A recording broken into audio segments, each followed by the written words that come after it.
Hello, everyone. This is Zayami Eccles-Irwin from FilmFestivalCircuit.com and the Assistant Director of the Oregon Short Film Festival. We are gearing up for our Spring 2023 session, which is going to be on May 29th at the beautiful, historic Clinton Street Theater.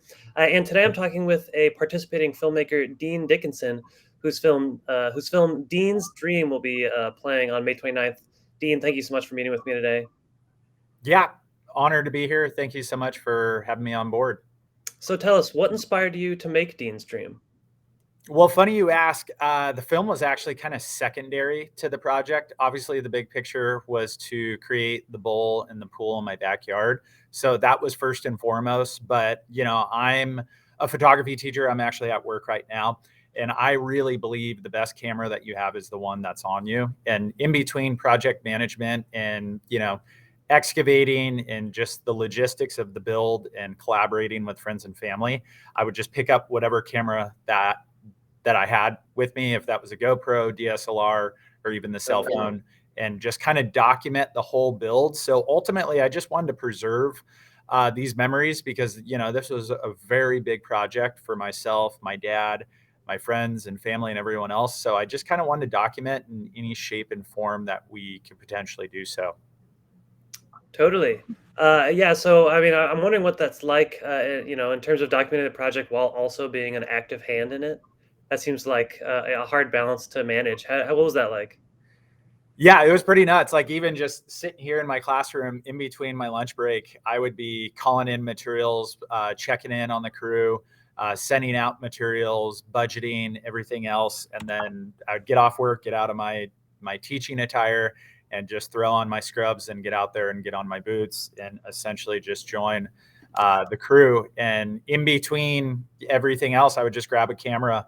And I think that was a really big takeaway for me is just spending more time with my dad and, lugging out 200 yards of dirt. And, we would have to drive about 20 minutes north of town.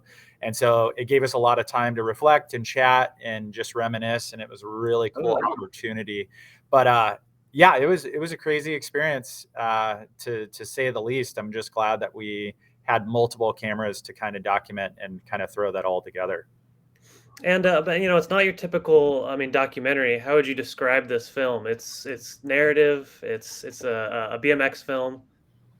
Yeah, I would say it's a narrative BMX film, showcasing the process of building a backyard bowl and pool from the ground up and the inspiration behind it. And throughout the film, you get to talk. I talk about inspiration, people that I brought on board, and then obviously, the overall takeaway, and that's essentially just building a better relationship with my friends and family, and then having a couple parties to celebrate.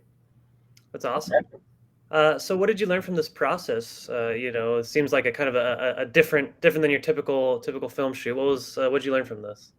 I think ultimately just adaptability. There was multiple challenges, but the reality is, I think just hiring and bringing on the right crew is really important. And it's not necessarily someone's skill set; it's their overall morale and attitude that really adds to film production, construction, any creativity in general. You look at some of the greatest bands on the planet. Some of them weren't necessarily the best musicians, but that just dynamic that those relationships built really create a meaningful experience. And I think for me, it's the ultimate takeaway is just adaptability and just bringing on your friends and family to make a meaningful experience. I love that. And that's really the independent film mantra. It's about this collaboration, accepting help, working together. So I love that. That's great. What are you working on next? So currently, I'm making just a little additional BMX bike riding short section of myself. We call it in the BMX world like an edit. So this would be just kind of a short edit myself because I already had a ton of different ideas that I wanted to document after this project was done. That's going to be something short, but on the bigger scale, I'm currently working on a book. About 10 years ago, I made a book about 100 pools, the search. It was called You Want 100 Pools, written by Dean Dickinson. And now I'm working on 500 Pools, written by Dean Dickinson. And that's just photos, stories, and everything else. And so that one I'm kind of chipping away at. That's the larger long-term project. So hopefully we'll get that done by the time I'm 40. So got a couple years. Nice. Well, fantastic. Is there anything else you'd like to add about Dean's dream?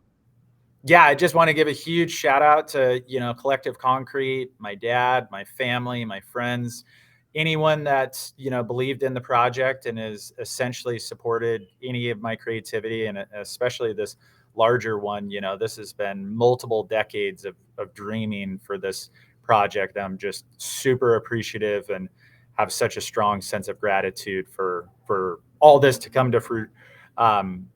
For all of this to really come together, and we're excited to showcase at the Clinton Street Theater. Excellent. Yeah, no, I can't wait to put it on. This is going to be a great time. Big screen, May 29th, Clinton Street Theater. Thank you so much for talking, Dean. It's been a pleasure. Thank Have a good you. one.